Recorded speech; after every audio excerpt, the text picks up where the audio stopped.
আসসালামু আলাইকুম, আপনাদের সবাইকে শুভ সকাল। আর আমি এই মাত্রই ঘুম থেকে উঠেছি। আর আজকের আবহাওয়াটা বেশ ভালো, দেখেন কোন রকমের রোদ নাই। আজকে গরমটা প্রায় কম। আর আমি এখনই ঘুম থেকে উঠলাম, মুখটা ধুয়ে নিলাম। তো দেখেন আমার ব্রেকফাস্ট, ডিম দিয়ে পাউরুটি আর সস। আমি খুব বেশি সস খেতে পছন্দ করি, তাই সস বেশি নিয়েছি। তারপর খেয়েছি আমার পছন্দের এই কাঁঠাল, মানে শক্ত কাঁঠাল যেটা, এটা এত পরিমাণে মজাদার গাইস, কি বলবো। আমার খুব বেশি পছন্দ এই কাঁঠালটা।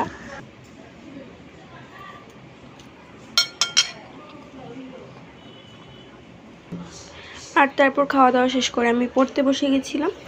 আর এটাই ছিল আজকে আমার সকালের ভিডিও। আপনারা সবাই ভালো থাকবেন, সুস্থ থাকবেন এবং আমার জন্য দোয়া করবেন। আর আমার ভিডিওতে লাইক কমেন্ট শেয়ার করতে ভুলবেন না। আল্লাহ হাফেজ।